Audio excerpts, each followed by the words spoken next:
exactly the same thing as me. And what makes it even worse is in the build up to the fight, because we're getting close now. Let's say even the last week when everybody's now, let's say we're in the States, where both fighters are in the States.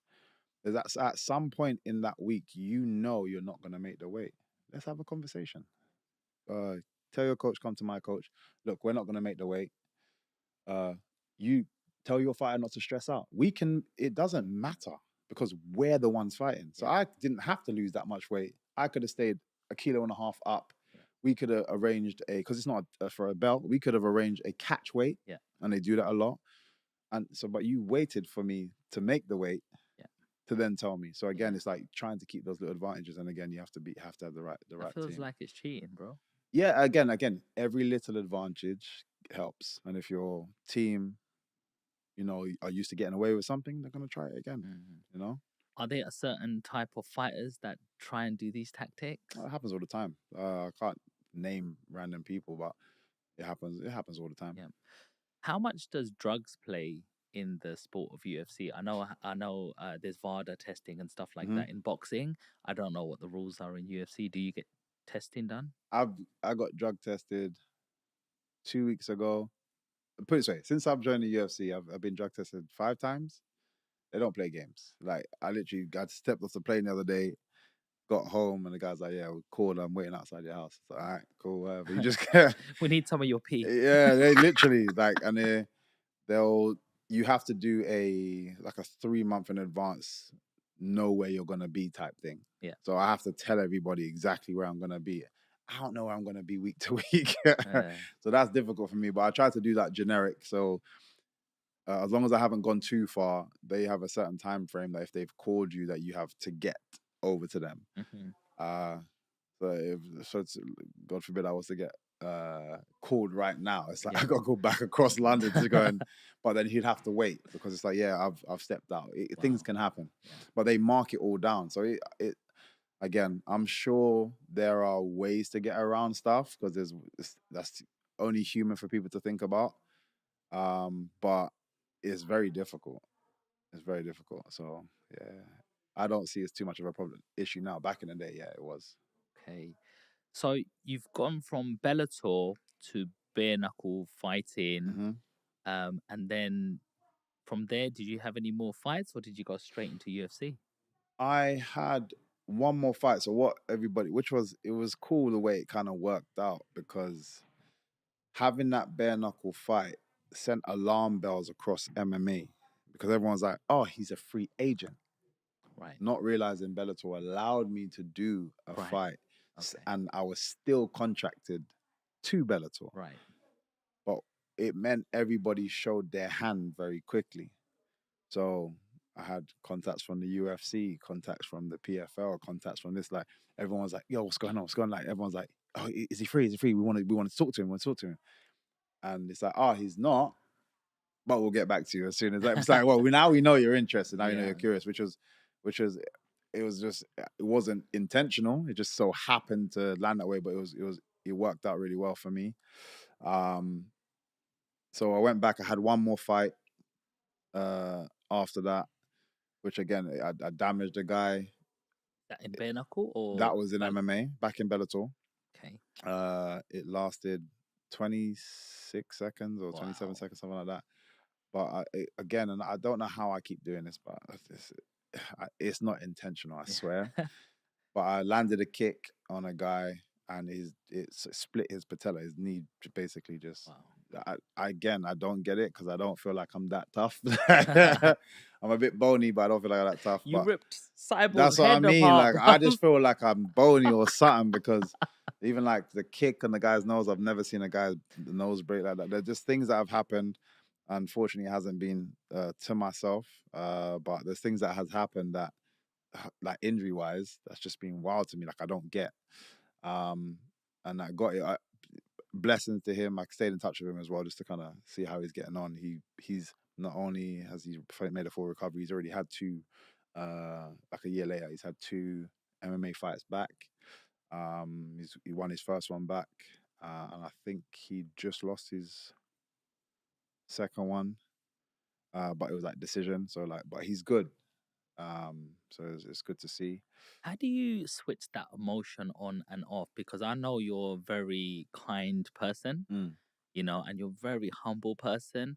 But obviously, in that ring, you've got to be, it's you or me, Yeah. and it's not going to be me.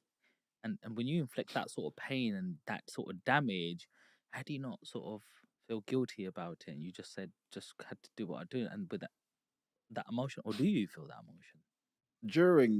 It's very difficult to be on both sides and be vicious and emotional. You have to pick a lane. It's very difficult. Otherwise, every time I land a punch, I'd be like, "Sorry, Yeah. are you okay?" Like, you couldn't do both at the same time. So yeah, you have to pick a lane. And I think everybody, regardless of who they are outside, everybody has a fight persona. My fight persona is MVP. MVP is a very selfish person, and he's going in there for the kill. Michael Page on the other side, like, very different person. Both sides have aspects of each other. It's like a um just what's the word I'm looking for? Like alter ego that is just coming out. And I always try to draw people down to people, like obviously a lot of people, especially in this country, into football. So if you watch football, I use like Wayne Rooney as an example, or even Paul Scholes. I'm a Man United supporter, so Paul Scholes is. Let me use Paul Scholes because everybody talks about how vicious this man was. Running, he's trying to take off your legs. Patrice Evra tells a story about him doing that during training. Like, you could injure me, which affects the whole team, and he doesn't care. Once he gets into this mode, he's an animal. Try to interview that guy afterwards. Like, yeah, oh yeah. He so nervous. Where is that animal gone?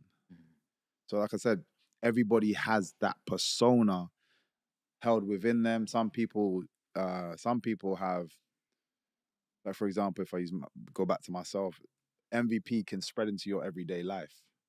Sometimes because depending on how you grown, but because you get so much attention and that feels more exciting. Being that guy feels more exciting than being your normal self. So you're like, okay, you spread into your everyday, and then we start to realize people are like, man, I don't like this guy, and so on and so forth.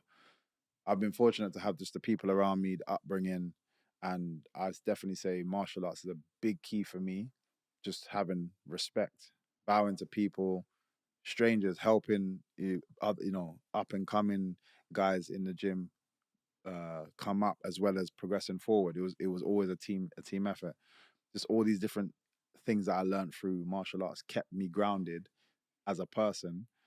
So MVP stays when comes out when it's necessary and not doesn't spread into them every day. Fortunately, not everybody has that. But for the most part, people have a performance self and then have like how they are. Wow. Thanks for explaining that to us, man. That's just like it's like a Clark Kent and Yeah, Superman. You know what I literally. mean? It's It's literally like that. you're just like, Yeah. I'm cool. I'm cool. And the next one, Yeah, it is literally that. That's the best way to put it. love that, man. No, just so present listening, bro. It's just amazing hearing that sort of stuff. So let's talk about the fight you had with Kevin Holland. Yeah. I really enjoyed that fight. Actually, it just really made me appreciate how much of a striker you are.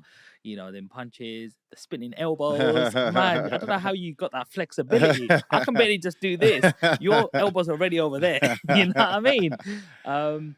And yeah, let's go through that fight because there was a time where he kind of I thought he got you the Mm. way he locked you, and then I don't know what you did, and you just got out of it. And it was like, how do you? Someone's in their best position, and you've just like come out of it. Like, let's talk about that fight. What did you? How did you prepare for that fight going in? Again, I always try to just I always see it as if I can be better than my previous self than my opponent. I don't really care for my opponent. So, as much as I know, I'm a fan of Kevin Holland, and it was even when I was speaking. So I was speaking to it was Hunter Campbell, who's like Dana White's right hand man. he's the one running so much, man. He's an amazing guy, such a cool guy. He's the one that kind of signed me on. He's like, look, this is the partnership. You need anything, you speak to me. You got any ideas, speak to me. But when he was kind of initially had our meeting about signing to UFC, he was like, how do you see your run? I was like, put me in the deep end and see if I can swim. Literally, because there's no point in me wasting time. I've been in the game long enough. I don't need to be built up. I think people are aware of, my talents if you're in that space and what I've done. So it's not like boxing where some people say you got ring rust, you need a warm-up fight once or two before you